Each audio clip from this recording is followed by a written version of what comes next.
Hello my dear friends, कैसे हैं आप सभी। I hope all are well. सब लोग बढ़िया होंगे, सभी की तैयारी बेस्ट चल रही होगी, ज़बरदस्त चल रही होगी। तो चलते हैं, स्टार्ट करते हैं आज की क्लास। जैसा कि फर्स्टली थोड़ा सा एक बार इंट्रोडक्शन दे दूं कि हम लोगों ने स्टार्ट किया सक्सेस सीरीज़। दृष्टि का सामान्य ज्ञान हम लोग कंप्लीट करते हुए चल रहे हैं और हिस्ट्री का हमारा सेगमेंट चल रहा है अभी। इसके बाद हम ज्योग्राफी, इको, पॉलिटी, साइंस सारे सेगमेंट लेने वाले हैं आपके वन बाय वन। लेकिन फर्स्ट हम हिस्ट्री को ख़त्म कर रहे हैं और इसमें हम इतिहास को पढ़ रहे हैं एक कहानी की तरह, ना कि टू द पॉइंट। जैसे कि क्या होता है कि जनरली हमारा हिस्ट्री को पढ़ने का नज़रिया क्या है कि हम हिस्ट्री को टू द फैक्ट पढ़ते रहते हैं सारे सब्जेक्ट्स को। क्योंकि जितने भी हमारे वनडे एग्ज़ाम्स दे रहे हैं या किसी का प्री एग्ज़ाम आप दे रहे हैं, तो जनरली हम लूसेंट हो गया और दृष्टि का सामान्य ज्ञान हो गया, ज्ञान प्रकाशन का हो गया, वर्णवाल का हो गया, इनका जनरली हम क्या करते हैं, किसी भी सामान्य ज्ञान की बुक को पढ़ते हैं और उसमें फैक्ट लिखे होते हैं जो कि हमको कुछ समय तो याद रहते हैं, उसके बाद हम भूल जाते हैं और बहुत से फैक्ट तो हमें समझ में ही नहीं आते हैं कि यह है क्या। तो इसीलिए जो है कि इस चीज़ को थोड़ा ईजी बनाने के लिए मैं आपके साथ हिस्ट्री को एक कहानी की तरह लेकर के चल रहा हूँ कि पहले ये हुआ, फिर ये हुआ, फिर ये हुआ, फिर ये हुआ। ठीक है, यानी कि कॉन्सेप्ट प्लस फैक्ट हम दोनों को लेकर के चल रहे हैं। जैसे कि सामान्य ज्ञान की बुक में आपको पता ही है कि ओनली फैक्ट होते हैं, लेकिन हम कहानी की तरह उसको लेकर के चलेंगे, कॉन्सेप्ट प्लस जो है कि आपके फैक्ट। तो इसमें हमारे 7 लेक्चर्स कंप्लीट हो चुके हैं। इससे पहले हमने वो 7 लेक्चर्स अगर आपने नहीं देखे तो डिस्क्रिप्शन बॉक्स में आपको उनका लिंक मिल जाएगा, वहाँ से आप सारी वीडियोस को देख सकते हैं और आई बटन पे भी आपको लिंक दिखाई दे रहा होगा, यहाँ से भी आप सारे लेक्चर्स को देख सकते हैं। तो आज हम लोग स्टार्ट करने वाले हैं भारत पर विदेशी आक्रमण, और विदेशी आक्रमण में भी हम पहले देखेंगे हकामनी आक्रमण और फिर यूनानी आक्रमण। हकामनी आक्रमण जो आपके हकामनी साम्राज्य हैं, इसको ईरानी आक्रमण के नाम से भी कहीं पर आपको देखने को मिलेगा, तो कन्फ्यूज़ नहीं होंगे क्योंकि इसमें बहुत थोड़े से फैक्ट दिए होते हैं सामान्य ज्ञान की बुक में। इसलिए जैसा कि मैं हर वीडियोज़ में अपने आप को बताता चल रहा हूँ कि हम साथ में अपनी तरफ से फैक्ट को जोड़ करके चलेंगे। तो मैं आपको फर्स्टली पहले इस बुक के फैक्ट पर लेकर के चलता हूँ। ये एक पेज में पूरा हमारा ये ख़त्म हो चुका है इस सामान्य ज्ञान की बुक में, लेकिन हम इतने से ही नहीं काम कर चलाएंगे।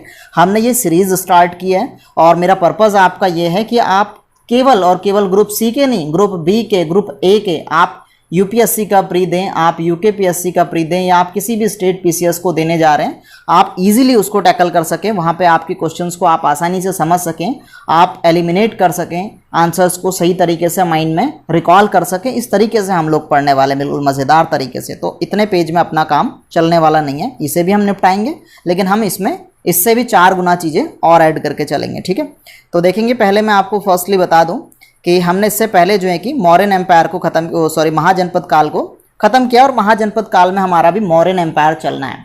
लेकिन मौर्यन एम्पायर चलने से पहले थोड़ा सा आप एक चीज़ समझ लेंगे कि इतिहास में 3 घटनाएं एक साथ चल रही है हमारी। ठीक है, हमने सबसे पहले जो है कि आपका सिंधु घाटी सभ्यता देखा। सिंधु घाटी सभ्यता के बाद में हम लोगों ने देखा वैदिक पीरियड, और वैदिक पीरियड के अंदर भी हम लोगों ने देखा, देखो सबसे पहले सिंधु घाटी सभ्यता हम लोगों ने ख़त्म किया, उसके बाद हमारा जो है कि वैदिक पीरियड, और वैदिक पीरियड के अंदर भी हम लोगों ने देखा कि एक तो ऋग्वैदिक काल होता है, ऋग्वैदिक काल के बाद में उत्तर वैदिक काल हम लोगों ने देखा।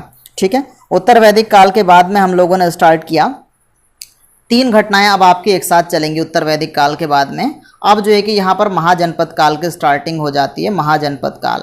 और महाजनपद काल के दौरान ही हम लोग पढ़ेंगे कि इसी दौरान क्या होता है कि ऋग्वैदिक काल में धार्मिक कर्मकांड ना के बराबर थे, उत्तर वैदिक काल में धार्मिक कर्मकांड बहुत ज़्यादा बढ़ जाते हैं, जिससे परेशान होकर के लोग जो है कि नए धर्म की ओर झुकते हैं, जिसमें जो है कि बौद्ध धर्म और जैन धर्म, 2 धर्म निकल करके सामने आते हैं। तो ये महाजनपद काल एक तरफ चल रहा है और दूसरी तरफ यहीं पर जो है कि आपका जैन धर्म और बौद्ध धर्म का प्रचार प्रसार चल रहा है। ये दोनों धर्म इसी दौरान पनपते हैं, महाजनपद काल के दौरान। और इसी दौरान क्या होता है, लास्ट में आपके जो घनानंद जी हैं, नंद वंश के शासक, इनके समय में ही क्या होता है कि विदेशी आक्रमण सिकंदर का जो है कि भारत पर होता है। तो विदेशी आक्रमण सिकंदर के आक्रमण से पहले ही यहाँ पर जो है कि हकमनी आक्रमण होता है। हकामनी आक्रमण जो है कि हकामनी साम्राज्य का आक्रमण इतना आपसे पूछा नहीं जाता, इसलिए ज़्यादातर हमको सिकंदर का आक्रमण याद रहता है। तो ध्यान देंगे, ये हमारा घटनाक्रम था। क्या था, महाजनपद काल, और महाजनपद काल के दौरान ही जैन और बौद्ध धर्म यानी कि धर्म सुधार आंदोलन चलता है, और भी धर्म चलते हैं, लेकिन मेनली बौद्ध और जैन हम पढ़ते हैं। इसके साथ साथ हम लोगों ने क्या देखा कि विदेशी आक्रमण होता है। तो ये तीनों घटनाएं लगभग जो है कि 6ठी शताब्दी ईसा पूर्व के आसपास की मानी जाती हैं। ठीक है, तो यहाँ पर ये चीज़ें चल रही हैं। ठीक है, 6th सेंचुरी के आसपास की आपकी मानी जाती है ये।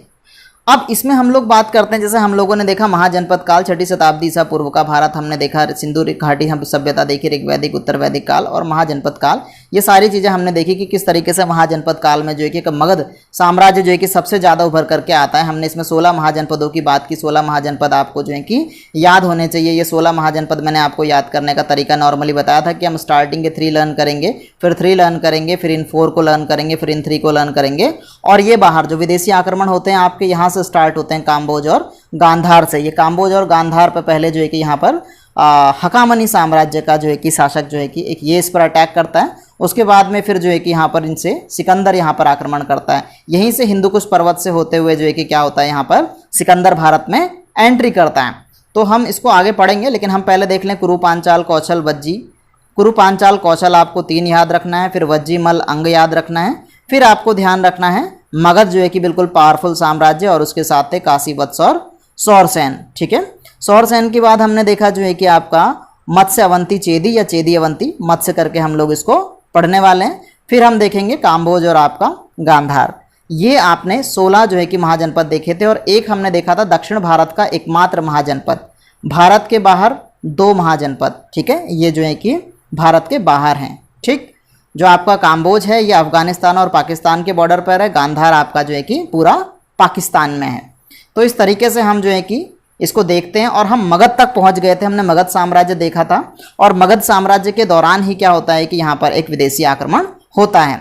मगध साम्राज्य के बाद में हम यहाँ पर फिर मौर्य काल को देखेंगे, घनानंद के बाद में मौर्य काल को देखेंगे, और मौर्य काल में ही जो है कि भारत पूरा का पूरा जो है कि आप देखेंगे कि भारत में यहाँ से इस तरीके से पूरा का पूरा जो है कि कब्जा, पूरे संपूर्ण भारत पर कब्जा हो जाता है। केवल जो है कि छोटा सा नीचे केरला का आसपास का क्षेत्र जो है कि नीचे नीचे का जो है कि दक्षिण भारत का लास्ट छोर बच जाता है, बाकी पूरे में जो है कि मौर्यन एम्पायर फैल जाता है। मौर्यन एम्पायर बहुत बड़ा एम्पायर होता है, तो उसको हम बाद में पढ़ेंगे। मैं कहानी की तरह जोड़ के पढ़ा रहा हूँ अभी आपको, बस कहानी आपके माइंड में सेट हो जानी चाहिए कि कैसे कैसे कैसे कैसे क्या क्या हुआ था, फिर हम टू द पॉइंट अभी आएंगे। ये कल का हमारा एक क्विक रिवीजन है। ठीक है, महाजनपद की जानकारी हमने देख ली थी, अंगुत्तर निकाय और भगवती सूत्र से हमको जो है कि महाजनपद काल के 16 जनपदों की जानकारी मिलती है। हमने देखा था कि यहाँ पर जो है कि महाजनपद काल के दौरान जो है कि मगध पर जो है कि इतने राजा जो है कि वो शासन करते हैं, इतने साम्राज्य शासन करते हैं।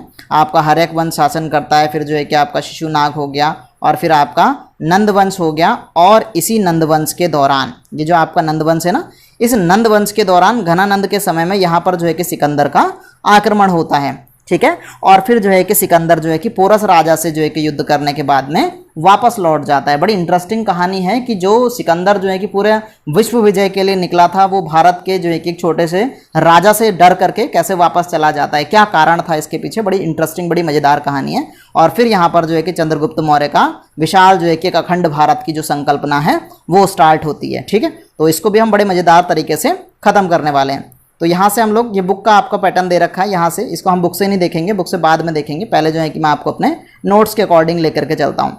तो हम बात करेंगे भारत पे विदेशी आक्रमणों की, कि जो हमारा यहाँ पर जो है कि भारत में विदेशी आक्रमण होते हैं। तो 2 विदेशी आक्रमण भारत में जो है कि पहले प्राचीन भारत के हैं ये। ठीक है, भारत में तो आक्रमण बाद में कई हुए, लेकिन प्राचीन भारत के आक्रमणों की बात करेंगे तो हखामनी, जिनको आप ईरानी शासक कहते हैं, और जो है कि यूनानी शासक, 2 जो है कि आपके यहाँ पर आक्रमण होते हैं। तो होता यह है ना, मैंने आपको बताया कि जो 16 महाजनपद थे, 16 महाजनपदों में काम्बोज और जो गांधार था, काम्बोज और गांधार भारत से बाहर के क्षेत्र थे, और इसके आसपास के थोड़े बहुत और जो छोटे मोटे राज्य थे, उनमें क्या था कि आपसी टकराव रहता था बहुत ज़्यादा, और उनके आपसी टकराव में कोई भी एक बंदा ऐसा टक्कर का नहीं था जो जीत करके एक छत्र वहाँ पर राज कर ले।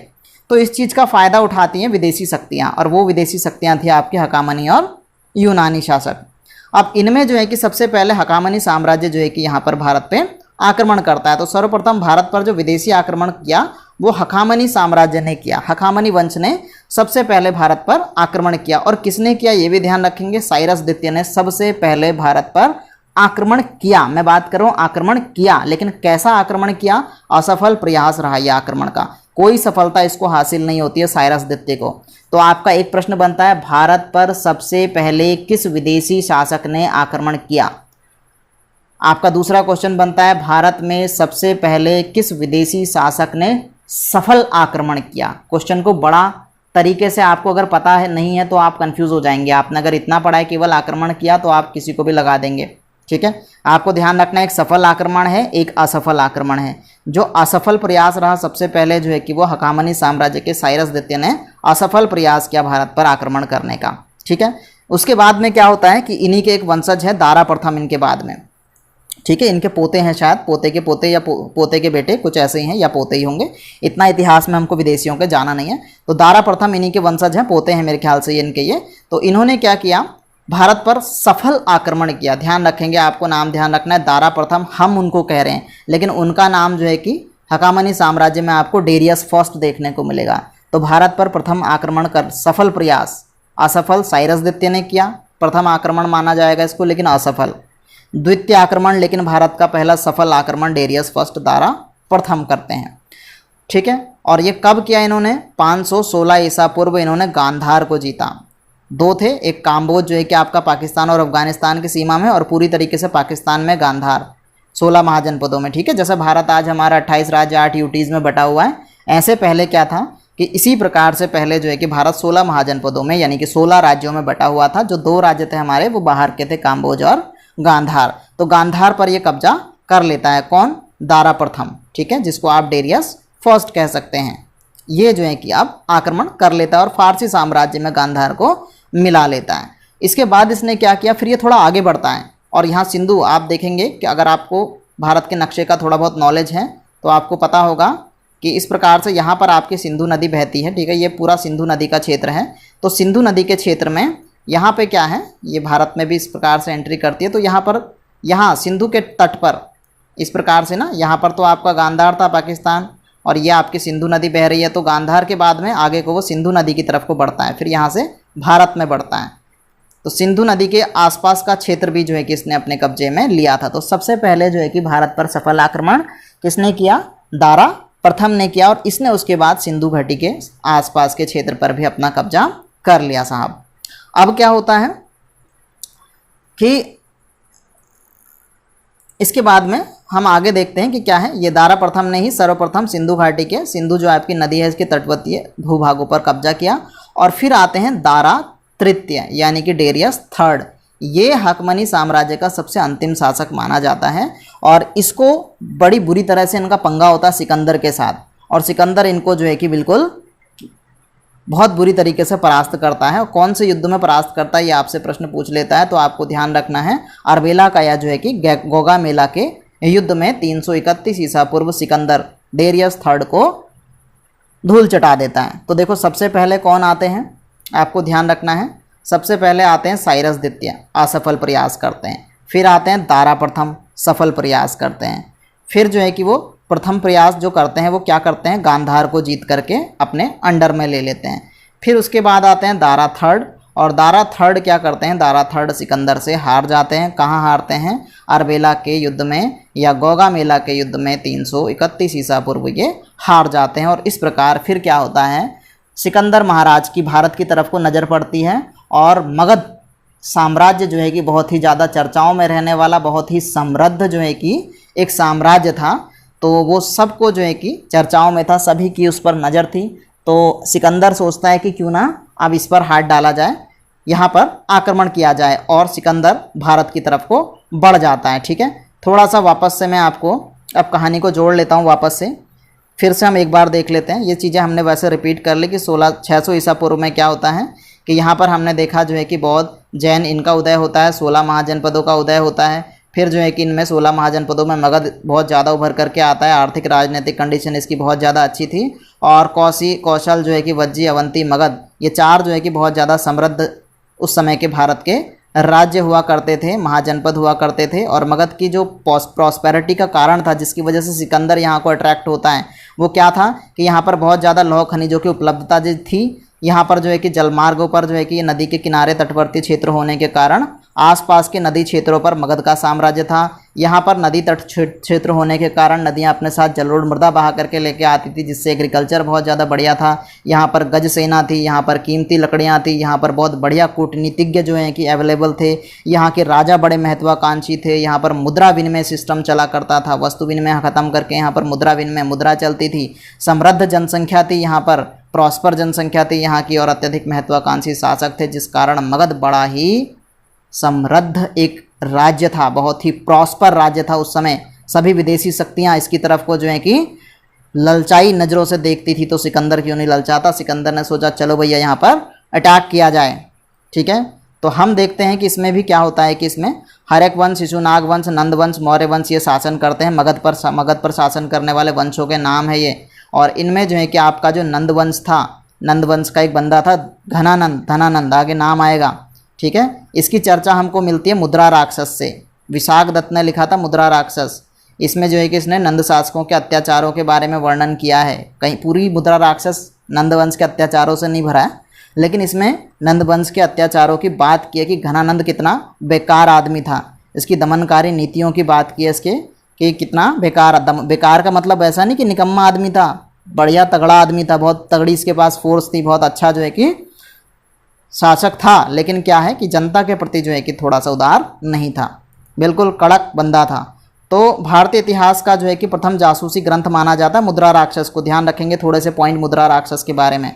और भारतीय इतिहास का प्रथम जासूसी ग्रंथ इसको माना जाता है, नायिका विहीन नाटक माना जाता है। और इसकी जो रचना हुई थी वो गुप्त काल में होती है। चंद्रगुप्त मौर्य ने चाणक्य की कूटनीति की सहायता से घनानंद की हत्या करके मगध में जो है कि मौर्य साम्राज्य की स्थापना की। संपूर्ण भारत की परिकल्पना चंद्रगुप्त मौर्य काल में, और दक्षिण भारत का कुछ हिस्सा छोड़कर पूरे अखिल भारतीय का पूरा जो है कि साम्राज्य इसने अपने अंडर में ले लिया था। इसको हम बाद में देखेंगे। फिलहाल हम बात कर रहे हैं कि हमने किसको हरा दिया था, दारा थर्ड को हरा दिया था, डेरियस थर्ड को हरा दिया था सिकंदर भाई साहब ने। और उसके बाद जो है कि उन्होंने एंट्री मार ली थी सिंधु नदी से, जो है कि हिंदुकुश पर्वत को पार करते हुए भारत में एंट्री कर लेते हैं। कौन? सिकंदर महोदय। ठीक है, तो सिकंदर को ये आपको थोड़ा सा मैंने मैप भी दे दिया। यहाँ से यहाँ पर जो है कि हिंदुकुश पर्वत से पार करते हुए जो है कि यहाँ से सिंधु नदी घाटी होते हुए जो है कि भारत में एंट्री मार लेते हैं सिकंदर साहब। ठीक है, तो कैसे एंट्री मारते हैं थोड़ा सा हम इसको देख लेते हैं। पहले तो कि ये जो यूनानी आक्रमण होता है, यूरोप के जो लोग थे, यूरोप से आते हैं ये यूनानी लोग, यूरोप से आए अफ़गानिस्तान पाकिस्तान की ओर से आक्रमण करते हुए, क्योंकि ये विश्व विजय के लिए निकला था। अफ़गानिस्तान में जो है कि आप देखेंगे आपका ये काम्बोज से होते हुए जो है कि फिर उसके बाद में आगे को होते हुए धीरे धीरे इस तरीके से, काम्बोज तो हमारा जनपद था लेकिन पूरा अफ़गानिस्तान के एरिया में और भी छोटे बड़े जनपद हुआ करते थे, भारत के नहीं, भारत के बाहर के। भारत के अंडर में तो अफ़गानिस्तान का काम्बोज था, पाकिस्तान का गांधार था, लेकिन ऐसा नहीं कि वहाँ पे दो ही थे, और भी बहुत सारे थे। तो वहाँ से आक्रमण करते हुए जो है कि ये सिकंदर महोदय अफ़गानिस्तान पाकिस्तान से आक्रमण करते हुए भारत की तरफ को एंट्री मारते हैं। और इस समय भारत में जो शासन कर रहे थे वो कर रहे थे घनानंद महोदय। ठीक है, ध्यान देंगे मगध के शासक इस समय घनानंद थे। ठीक है, और अलेक्जेंडर जो हैं, अलेक्जेंडर को बोला जा, ये हैं मकदूनिया के शासक। अलेक्जेंडर थे मकदूनिया के शासक। अलेक्जेंडर को हम सिकंदर बोलते हैं। ये वैसे जो है कि यूनानी नाम में क्या जाने जाते हैं, अलेक्जेंडर। जैसे दारा, हम दारा फर्स्ट बोल रहे हैं, दारा थर्ड बोल रहे हैं, वो डेरियस फर्स्ट और डेरियस थर्ड बोल रहे हैं। ऐसे ही जो है कि सिकंदर को अलेक्जेंडर नाम भी आपको कहीं पर देखने को मिलेगा, तो आप कंफ्यूज नहीं होंगे। भारतीय इतिहासकार उसको सिकंदर बोलते हैं, वो थोड़ी बोलते हैं उसको, उनके नाम अलेक्जेंडर है उनके हिसाब से ये। ठीक है, तो इसने विश्व विजय के क्रम में क्या करता है, ये 326-25 ईसा पूर्व में ये भारत पर इसने आक्रमण किया महोदय ने, और आगे बढ़ना शुरू किया। और भारत में भी आप देखेंगे सिकंदर ने क्या किया, सिकंदर ने काबुल, कांधार, बैक्टीरिया को जीतने के बाद हिंदुकुश पर्वत, ये भारत के क्षेत्र नहीं है, कर आक्रमण करते हुए इसने हिंदुकुश पर्वत को पार करते हुए क्या किया, भारत में ये आगे को प्रवेश करता है। और भारत में प्रवेश करने में आप देखेंगे यहाँ पर पामीर की गांठ है, यहाँ पर कुंडुल की पहाड़ियाँ हैं, यहाँ पर हिंदुकुश है। ये हिंदुकुश को पार करते हुए बंदा भारत में आता है। ठीक है, यहाँ से ये भारत में एंट्री मार लेता है। अब देखेंगे जब एंट्री मारता है तो सिकंदर, यहाँ पे ये थोड़ा सा क्रम क्या है इसका, सिकंदर महोदय पहले काबुल को जीतते हैं, फिर कांधार को जीतते हैं, फिर बैक्टीरिया क्षेत्र का नाम है, काबुल जीता। उससे आपसे क्रम भी पूछ लेगा कि सिकंदर भारत आते समय जो है कि उसकी जीत का क्रम क्या था, किन क्षेत्रों को जीतते हुए भारत में पहुंचा। तो आपको ध्यान रखना है काबुल, फिर कांधार, फिर बैक्टीरिया, फिर हिंदुकुश पर्वत को पार करके ये तक्षशिला में पहुंचता है। और तक्षशिला में जब ये पहुंचा, मगध पे तो घनानंद का शासन था, ये मगध अभी पहुंचा नहीं है, मगध जाने की सोच रहा है। अभी रास्ते में इसको तक्षशिला मिलता है, तक्षशिला क्षेत्र मिलता है। और तक्षशिला में जो शासन चल रहा है वो आम्बी का चल रहा है, बड़ा दुष्ट व्यक्ति है यह आम्बी। तो आम्बी ने क्या किया, आम्बी ने सिकंदर के बारे में सुना ही था पहले से ही कि भैया ये विश्व विजय के लिए निकला है, बड़ी पावरफुल इसके पास सेना है, और ये तो भाई जिस क्षेत्र में जाता है उस क्षेत्र को अपने अंडर में ले लेता है। बोला यार इससे पहले कि मेरी मट्टी पलीत हो मैं खुद ही इसके आगे झुक जाता हूँ। तो इसने इससे भयभीत होकर के बिना युद्ध किए सिकंदर के आगे घुटने टेक दिया, आत्मसमर्पण कर दिया। और साथ ही फिर इसने क्या किया, सिकंदर को भारत में आगे बढ़ने और भारत पर आक्रमण करके कब्जा करने में भी मदद करी भैया, आगे आने में। क्योंकि इसने सोचा यार, क्योंकि ऐसा था ना महाजनपद काल के दौर में, मैंने आपको बताया था सभी अपने साम्राज्य विस्तार के पीछे भाग रहे थे। इसने सोचा क्यों ना मैं भी अपने दुश्मनों को इसके जरिए मरवा दूं और अपने आसपास के क्षेत्रों पर कब्जा कर लूं। सिकंदर के पास तो इतना पड़ा है, क्या करेगा, वो तो खाली एक चस्का लगाए कि जीतते हुए आगे बढ़ रहा है साम्राज्यों को। तो उन्होंने कहा क्यों ना मैं जो है कि अपने दुश्मनों को मरवा लूँ इसके जरिए, है ना। तो ये क्या करता है, भारत पे जो है कि इसको जो है कि आम्बी को भारत का पहला देशद्रोही शासक, मोस्ट इम्पॉर्टेंट क्वेश्चन, किस राजा को भारत का पहला देशद्रोही शासक कहा जाता है, आम्बी को। किस राजा की सहायता से सिकंदर ने भारत पर आक्रमण किया, आम्बी के। कौन सा शासक था जिसके शासनकाल में सबसे पहले भारत पर सिकंदर ने आक्रमण किया, आम्बी। तो आम्बी से 3 क्वेश्चन। कहाँ का राजा था, तक्षशिला का, चौथा क्वेश्चन। 4 क्वेश्चन आम्बी से बन गए। उस समय आम्बी का तत्कालीन शत्रु पोरस था, जिसकी मैंने शुरुआत में आपको बात बताई। और पोरस जो है कि पोरू क्षेत्र का राजा था, और जो पोरू राज्य था वो झेलम और जो है कि किसके बीच में, चिनाब नदी के बीच में एक क्षेत्र था, कौन, पुरु। तो पुरु राज्य का राजा था पोरस, बड़ा ही प्रभावशाली राजा था पोरस, बड़ा हिम्मत वाला बहादुर व्यक्ति था पोरस। तो आम्बी, क्योंकि आम्बी का दुश्मन था ये, तो आम्बी ने सोचा कि क्यों ना जो है कि इसको पहले हराया जाए। तो ये सिकंदर से कहता है कि भाई साहब इसको हराना है, अब तो मैं आपका चमचा हूँ, मेरी इतनी बात तो मानो कि इसको हराओ, मैं आपको और भी राज्य दूंगा उसके बाद में, तुम फिलहाल पहले इसको हराओ भाई, पुरु राज्य को अपने अंडर में लेना है। तो सिकंदर मान गए कि चलो ठीक है भैया तुम्हारी बात मान लेते हैं। तो क्या होता है कि 326 ईसा पूर्व में सिकंदर और पोरस की बीच में एक युद्ध होता है, भीषण युद्ध होता है। और मतलब ये टक्कर का युद्ध होता है कि सिकंदर हिल जाता है। एक छोटा सा पुरु राज्य का शासक जो है कि पोरस, सिकंदर जैसे महान राजा से इस तरीके से लड़ता है कि सिकंदर उसको सैल्यूट करता है।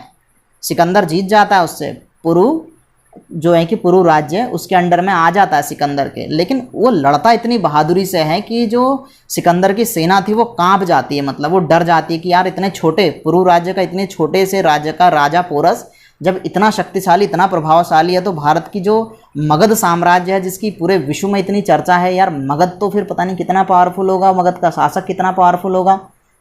तो उसके सैनिक घबरा जाते हैं सिकंदर के।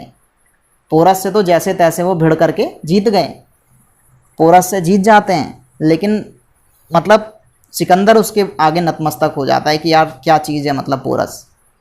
और क्या करता है, खुश होकर के उसको वापस पुरु राज्य सौंप देता है। जीत तो गया था पोरस से, लेकिन वापस दे देता है कहते। और उसकी सेना इतनी थक जाती है और इतनी घबरा जाती है, वो कहती है यार अब हम जो है कि पार नहीं जाना चाहते, अब हम मगध नहीं जाना चाहते हैं, अब हिम्मत नहीं है।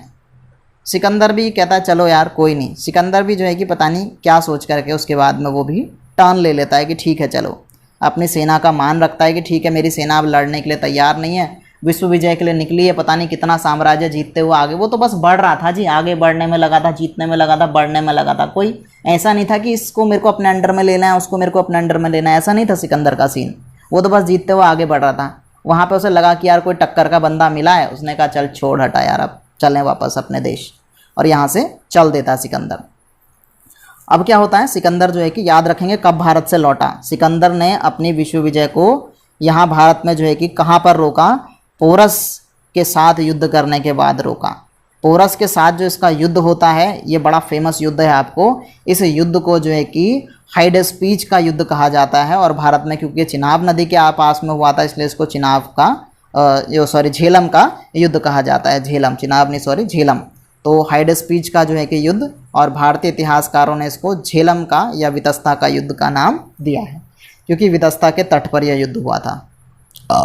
ठीक है, सॉरी।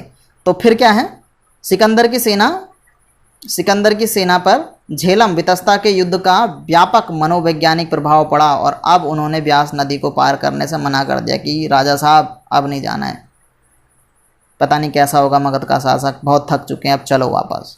तो सिकंदर की सेना एक तो तत्कालिक भौगोलिक परिस्थितियों के कारण हतोत्साहित हो गई थी, इतनी हिंदुकुश पर्वत को चढ़ करके वो आगे बढ़े, इतनी पहाड़ी चढ़ी फिर उतरे, ऊपर से उससे पहले जो है कि उन्होंने जो है कि दारा थर्ड से जो है कि लड़ाई लड़ी थी, डेरियस थर्ड से लड़ाई लड़ी थी, उसको हराया था।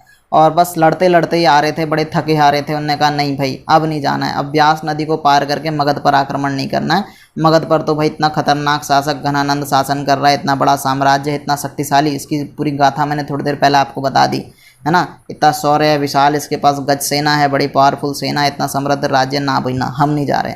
तो अंततः क्या करता है सिकंदर, वापस लौटने का निर्णय ले लेता है। और वापस लौटते समय 324 ईसा पूर्व में उसके दिमाग में बुखार चढ़ जाता है, खोपड़ी गर्म हो गई, युद्ध लड़ते लड़ते दिमाग में बुखार चढ़ गया और इस दिमागी बुखार के कारण इसकी मृत्यु हो जाती है। ध्यान रखेंगे 324 ईसा पूर्व में मस्तिष्क ज्वर के कारण भारत से वापस लौटते समय सिकंदर की मृत्यु हो जाती है। अच्छा, ये तो हमारा पूरा का पूरा लेक्चर समाप्त हुआ सिकंदर कि किस प्रकार से उसने भारत पर आक्रमण किया। कहानी कब ख़त्म हो गई मुझे भी पता नहीं चला। थोड़ा सा टू द पॉइंट बुक के अकॉर्डिंग देख लेते हैं। लेक्चर थोड़ा सा था, विदेशी आक्रमण के बारे में ज़्यादा नहीं पूछता है आपसे, तो आप थोड़ा सा बुक के अकॉर्डिंग भी देख लेते हैं, क्योंकि हम इसी बुक सीरीज़ को ख़त्म कर रहे हैं। दृष्टि पब्लिकेशन की ये सामान्य ज्ञान की बुक है, जो कि सभी प्रतियोगिता परीक्षाओं के लिए, जितनी भी आपकी आगामी परीक्षाएं, सबके लिए मोस्ट इंपॉर्टेंट होने वाली। क्योंकि जीके जीएस तो यार हम हर एग्ज़ाम के लिए तैयार करते हैं, लेकिन प्रॉब्लम ये आ जाती है ना कि हम फैक्ट पढ़ते हैं भूल जाते हैं, फैक्ट पढ़ते हैं भूल जाते हैं। कोई हमें कहानी की तरह सुना दे। इतिहास बड़ा मज़ेदार सब्जेक्ट है, मुझे बड़ा पसंद आता है, क्योंकि मैं जिस तरीके से आपको बता रहा हूँ उसी तरीके से मैं खुद इतिहास को पढ़ता हूँ। मैंने खुद इतिहास को इसी तरीके से तैयार किया है। जब मैंने अपने लिए खुद के लिए प्रिपेयर किया तो मैंने बिल्कुल इसको कहानी की तरह प्रिपेयर किया, जिससे मैं आपको भी जो है कि कहानी की तरह डिलीवर कर पा रहा हूँ चीज़ों को। और मज़ा इतिहास को पढ़ने का तभी है जब आप कहानी को जोड़ करके पढ़ सको, कनेक्ट करके पढ़ सको, नहीं तो पता नहीं चलता क्या हुआ कैसे हुआ। आप देखो, मैं आपको स्टार्टिंग से बता के आया था कि किस तरीके से सिंधु घाटी सभ्यता का विकास होता है। सिंधु घाटी सभ्यता के बाद में यहाँ पर आर्यों का आक्रमण होता है, फिर आर्यों के आक्रमण के बाद में सिंधु घाटी सभ्यता का पतन हो जाता है और यहाँ पर आर्य जो है कि वैदिक सभ्यता का विकास कर देते हैं। वैदिक सभ्यता दो भागों में बढ़ जाती है, ऋग्वैदिक काल, उत्तर वैदिक काल। ऋग्वैदिक काल और उत्तर वैदिक काल में इसको ऐसे बांटते हैं कि जो ऋग्वैदिक काल था उस समय जो है कि इतना जो है कि धातु का प्रयोग नहीं था, लेकिन 1000 ईसा पूर्व के आसपास जब धातु का लोहे की खोज होती है तो वहाँ से समय में बदलाव आता है, लोगों की सोच में बदलाव आता है, अर्थव्यवस्था में बदलाव आता है। तो उस टाइम पीरियड को इतिहासकारों ने बांट दिया, बोला ये उत्तर वैदिक काल है, 1000 ईसा पूर्व से 600 ईसा पूर्व के आसपास। फिर 600 ईसा पूर्व के आसपास के बाद में लोहे का बड़ा व्यापक प्रयोग होने लग जाता है, कृषि उत्पादन बहुत ज़्यादा बढ़ जाता है, लोग बहुत ज़्यादा साम्राज्य विस्तार की तरफ को आगे बढ़ने लग जाते हैं, बहुत ज़्यादा धार्मिक कर्मकांड बढ़ जाते हैं। तो एक तरफ तो महाजनपद काल की शुरुआत हो जाती है, महाजनपद काल यानी कि 16 महाजनपदों में बढ़ जाते हैं। छोटे छोटे जनपद जो थे अब वो विस्तार कर लेते हैं, वो बड़े बड़े महाजनपदों में कन्वर्ट हो गए। दूसरी तरफ वहीं पर जो है कि क्या चल रहा है, बहुत ज़्यादा धार्मिक कर्मकांडों के बढ़ जाने के कारण जो है कि जैन धर्म और बौद्ध धर्म का विकास होता है। लोग मोक्ष की तरफ को भागने लगते हैं, नए नए धर्म की खोज करने लग जाते हैं कि यार कहाँ हमको थोड़ा सा आराम मिले। धार्मिक कर्मकांड इतने बढ़ जाते हैं, लोग इतने परेशान हो जाते हैं कि बहुत ज़्यादा बड़ी मात्रा में लोग बौद्ध और जैन धर्म को अपनाते हैं। और वहीं दूसरी तरफ क्या होता है कि साम्राज्य विस्तार होते होते मगध अपना जो है कि इतना भयंकर विस्तार कर लेता है कि पूरे भारत को जो है कि अखंड भारत बना लेता है। चंद्रगुप्त मौर्य का शासन आते आते मगध पे जो है कि पूरे अखंड भारत को, जो हम आज नाम लेते हैं पूरा एक भारत, वो पूरा एक भारत जो है कि उस समय चंद्रगुप्त मौर्य ने जो है कि अपने अंडर में ले लिया। बल्कि भारत से भी बाहर का क्षेत्र, पाकिस्तान अफगानिस्तान का क्षेत्र भी उसके अंडर में इतना बड़ा जो है कि साम्राज्य कर लेता है चंद्रगुप्त मौर्य। और लेकिन चंद्रगुप्त मौर्य का शासन आने से पहले नंद वंश के शासक होते हैं घनानंद, जिनके समय में भारत पर विदेशी आक्रमण होता है। विदेशी आक्रमणों में भी हमने देखा कि 2 विदेशी आक्रमण होते हैं। हकामनी साम्राज्य का आक्रमण होता है, दूसरा जो है कि फिर किसका आक्रमण होता है, यूनानी शासकों का आक्रमण होता है। हकमनी शासकों में जो है कि हमने देखा किसने जो है कि किसने आक्रमण किया सबसे पहले, जो है कि आप ध्यान देंगे डेरियस फर्स्ट ने जो है कि सबसे पहले भारत पर आक्रमण किया, लेकिन वो सफल आक्रमण नहीं रहा। और लेकिन डेरियस फर्स्ट ने तो सफल आक्रमण किया, उससे पहले किसने आक्रमण किया था आप ध्यान देंगे। सबसे पहले अभी आपको नाम दिया था मैंने, खुद से भी मेरे माइंड से उतर गया, अभी आप ध्यान देंगे। सबसे पहला जो आक्रमण हुआ था भारत पर, जस्ट वेट, फैक्ट थोड़ा सा कभी कभी याद नहीं रह पाते हैं, उससे कंफ्यूज नहीं होना है कि आप कहीं की सदी भूल गए खुद ही। तो सबसे पहले जो है कि विदेशी आक्रमण साइरस द्वितीय ने किया था। साइरस द्वितीय ने जो है कि पहला भारत पर आक्रमण किया, लेकिन असफल आक्रमण किया था, ये ध्यान रखेंगे। और डेरियस फर्स्ट ने जो है कि सफल आक्रमण किया। डेरियस फर्स्ट के बाद में जो डेरियस फर्स्ट ने सफल आक्रमण किया था उसने जो है कि किसको जीता था, गांधार को जीता था। और गांधार को जीतने के बाद उसने सिंधु के आसपास का क्षेत्र जीता। सिंधु का क्षेत्र के आसपास जीतने के बाद में फिर जो है कि दारा थर्ड आते हैं और दारा थर्ड को सिकंदर महोदय हरा देते हैं। और सिकंदर महोदय हराने के बाद में सिकंदर भारत की तरफ को रुख करते हैं। और भारत की तरफ को रुख करने के बाद में वो तक्षशिला पहुंचते हैं। तक्षशिला में कौन थे, आम्बी थे। आम्बी क्या करते हैं, उसके आगे आत्मसमर्पण कर देते हैं। इसलिए आम्बी को क्या माना जाता है, पहला देशद्रोही राजा माना जाता है, भारत का पहला देशद्रोही राजा। वो क्या करता है, भारत में सिकंदर को एंट्री कराता ही कराता है, साथ साथ भारत में आक्रमण करने में भी मदद करता है। वो क्या बोलता है कि साहब सबसे पहले जो है कि मेरे को पोरस को हराना है, पोरस के साथ मेरी जाति दुश्मनी है। और पोरस के साथ जब सिकंदर की लड़ाई होती है, किसकी नदी के किनारे, झेलम के किनारे, वितस्ता के किनारे, जब जो है कि पोरस के साथ सिकंदर की लड़ाई होती है तो पोरस इतनी बहादुरी से लड़ता है कि सिकंदर उससे बड़ा ही प्रभावित होता है। और इतना प्रभावित होता है कि वापस सौंप देता है उसको कुरुक्षेत्र की, ले तू बिल्कुल जो है कि मेरे दिल को छू गया बंदा, कुछ है। और जो है कि एक तरफ सिकंदर की सेना बड़ी थक चुकी है, वो विश्व विजय के लिए निकली है, जो है कि यहाँ अफगानिस्तान, काबुल, कांधार होते हुए जो है कि भारत में पहुँचती है और बहुत थक चुकी है। अब कह रही कि नहीं भाई, अब नहीं होना है, अब जो है कि हमको वापस जाना है। तो सिकंदर कहता है चलो ठीक है, अपनी सेना की बात मान लेता है और वापस लौटने का निर्णय कर लेता है। और वापस लौटते समय 324 ईसा पूर्व में मस्तिष्क ज्वर के कारण सिकंदर की मृत्यु हो जाती है। अब इसके बाद फिर जो है कि क्या है, वापस से हम अपना मगध को पढ़ेंगे, क्योंकि अपना क्या चल रहा है, महाजनपद काल का टाइम पीरियड चल रहा है। और महाजनपद काल के अंदर ही जैन धर्म, बौद्ध धर्म का चल रहा है। इसी के बीच में हमने देखा कि एक नंद वंश है, उस नंद वंश में विदेशी आक्रमण हो रहे हैं। नंद वंश के बाद में अब मौर्य साम्राज्य आता है। और मौर्य साम्राज्य के अंदर हम पहले देखेंगे चंद्रगुप्त मौर्य को। चंद्रगुप्त मौर्य ने, जिसने इतने बड़े साम्राज्य की स्थापना की। चंद्रगुप्त मौर्य ने मौर्य साम्राज्य की स्थापना कैसे की, जो नंद वंश का एक शासक था घनानंद, जिस समय यहाँ पर विदेशी आक्रमण हो रहे थे ना, जिस समय यहाँ पर सिकंदर आता है, उस समय जो है कि चाणक्य घनानंद को समझाते हैं कि मित्र जो है कि देखो यहाँ पर जो विदेशी आक्रमण हो रहे हैं, हमको ऐसे ऐसे इस तरीके से जो है कि हम इनको हरा सकते हैं। तो वो एक गुरु था, है ना। तो लेकिन क्या है कि घनानंद बड़ा ही स्वाभिमानी, बड़ा घमंडी एक शासक था। वो जो है कि चंद्रगुप्त मौर्य, चाणक्य की बात नहीं मानता है और जो है कि चाणक्य को बेइज्जत कर देता है। तो चाणक्य को बड़ा गुस्सा आता है। चाणक्य कहता है कि तू अपने आप को बहुत बड़ा तीसमार खान समझ रहा है, तेरे वंश का मैं अंत करूंगा, इस बात की शपथ लेता है। और फिर क्या करता है कि चंद्रगुप्त मौर्य जैसे एक महान शासक को उभार करके लेके आता है। चंद्रगुप्त मौर्य का अपना जो बचपन का इतिहास है उसके बारे में कोई जानकारी नहीं है। ऐसा माना जाता है कि चाणक्य ने इनको खरीदा था। 1000 करपाषण में जो है कि यूनिट होती है, मुद्रा थी, उसमें तत्कालीन मुद्रा थी, उसमें इन्होंने इनको खरीदा था। और ख़रीदने के बाद में इनको जो है कि कुछ टाइम पर ट्रेनिंग देने के बाद में एक बढ़िया जो है कि कुशल राजा बनाया। और उनकी मदद से फिर क्या होता है, इन्होंने घनानंद को हराया, घनानंद को मार दिया और जो है कि नंद वंश की समाप्ति करने के बाद में एक मौर्य वंश की स्थापना करी। चंद्रगुप्त मौर्य फिर शासक बनते हैं। चंद्रगुप्त मौर्य के बाद में उनके बेटे बिंदुसार जो है कि वो राजा बनते हैं। और फिर बिंदुसार के बाद में आते हैं अशोक। और अशोक भी जो है कि कई लड़ाइयाँ लड़ते हैं और एक महान साम्राज्य खड़ा करते हैं, बहुत बड़ा साम्राज्य खड़ा करते हैं। और अशोक के समय में ही जो है कि अखंड भारत की जो है कि स्थापना होती है। और फिर उसके बाद में क्या होता है, लास्ट में जो है कि एक कलिंग की लड़ाई होती है। और कलिंग के युद्ध में जो है कि बहुत बड़ा एक नरसंहार होता है, चारों तरफ खून खराबा, रोने बिलखने की आवाज़ें। जब ये दृश्य अशोक देखते हैं तो उनका हृदय इतना पिघल जाता है कि वो उसके बाद में जो है कि पूरी तरीके से युद्ध नीति को त्याग देते हैं। और युद्ध नीति को त्यागने के बाद में पूरी तरीके से आखेट और जो है कि शिकार, ये सारी चीज़ें बंद करके जो है कि धम्म का प्रचार प्रसार करते हैं। पहले वो ब्राह्मण धर्म के अनुयायी थे वो, लेकिन बाद में वो क्या करते हैं, बाद में वो भी जो है कि बौद्ध धर्म अपना लेते हैं, बौद्ध धर्म से बड़े प्रभावित होते हैं। और बौद्ध धर्म का ही प्रचार प्रसार करते हुए जो है कि वो 14 जो है कि आप उनके शिलालेखों के बारे में पढ़ेंगे, जो है कि वो 3 तरह के। अब पूरा इतिहास मौर्य यहीं पे ख़त्म हो जाएगा।